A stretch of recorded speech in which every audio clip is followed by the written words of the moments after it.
In 1498, Portuguese sailors landed in India, finding a fruit the size of a human head. When they stripped away the outer husk, they found 3 dark holes on the bottom of the shell.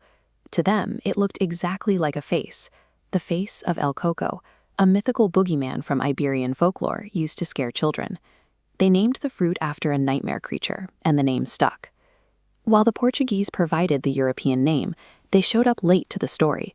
By the time they arrived in India, this fruit had already been traveling the world for thousands of years.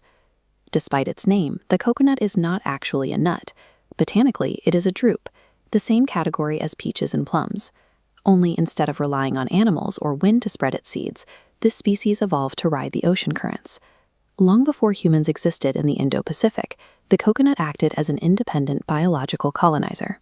It washed ashore on barren beaches, stabilized the sand with its roots, and created the organic matter necessary for other life to follow. The coconut is a self-contained dispersal system. A thick, fibrous husk acts as a life jacket and a shock absorber, while the sterile liquid inside the seed provides the moisture needed for the tree to sprout on a dry, sandy shore. A mature seed can survive floating in salt water for over 100 days without dying. Once a high tide or a storm knocks the fruit from a coastal palm, the ocean does the rest, carrying the seed thousands of miles from where it fell. But biological dispersal has its limits. Ocean currents follow predictable paths, and they cannot carry a seed across every major strait or into entirely new ocean basins. To breach its natural geographic boundaries and achieve true global distribution, the coconut required a human transport mechanism. Around 4,500 years ago, seafaring peoples known as the Austronesians began expanding outward from Southeast Asia. This was a slow, multi-generational push across the deepest and most treacherous oceans on Earth. Surviving weeks in an open boat requires fresh water, high-calorie food, and fuel. One plant offered that entire range of survival functions in a single, portable package. The plant even provided the structural integrity for their vessels. Austronesian sailors twisted the fibers of the coconut husk into coir rope, a material that does not degrade in salt water, to bind their hand-hewn boats together. We can see the record of this migration today in Madagascar. Coconuts growing there are genetically Southeast Asian, matching populations thousands of miles to the east, and confirming a massive human-led transport across the Indian Ocean. These ancient voyagers carried coconut seedlings as a deliberate toolkit. By planting groves at every landing site, they ensured that their material culture and their survival could take root wherever they arrived. In the 1840s, European manufacturers discovered that coconut oil possesses unique chemical properties.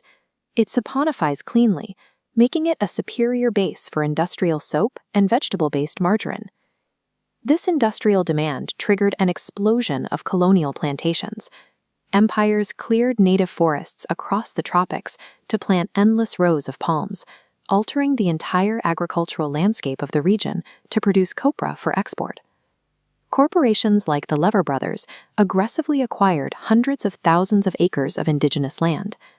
Colonial officials required local farmers to pay their taxes in copra, tethering the labor of the Pacific and Indian Oceans to factories in Liverpool and New York. Western industrialism successfully stripped the coconut of its sacred, self-sustaining status, turning the tree of life into a captive instrument of global economic extraction. During World War II, the industrial coconut pipeline directly fueled the war effort. Processing coconut oil yields glycerin, the foundational ingredient for nitroglycerin and the high-explosive cordite used in artillery shells. The military demand for explosives was so high that the loss of Pacific supply chains triggered massive rationing of cooking fats and oils on the Western home front. Yet, on the front lines, field medics used the fruit to save lives. They discovered the sterile liquid inside a young coconut could act as a temporary intravenous fluid, threading tubing directly into the shell to keep dehydrated soldiers alive when saline ran out. This was the ultimate paradox of the coconut's modern history. A single tropical drupe was fueling the destruction of cities while simultaneously pumping life-saving fluid into human veins. After the wars, the colonial copra trade declined, but the coconut reinvented itself. Today, it is a multi-billion-dollar wellness product, ubiquitous in grocery stores as everything from electrolyte drinks to plant-based milk.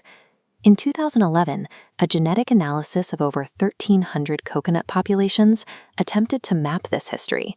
Scientists expected that thousands of years of trade would have scrambled the plant's DNA into an unreadable mess. The findings showed the opposite. The genetics remained perfectly preserved in two distinct lineages, Pacific and Indo-Atlantic, that map exactly to the ancient and colonial trade routes. The coconut's DNA functions as a biological archive of human movement. Every era of conquest, trade, and migration is permanently encoded inside a floating seed we now casually buy in a grocery store.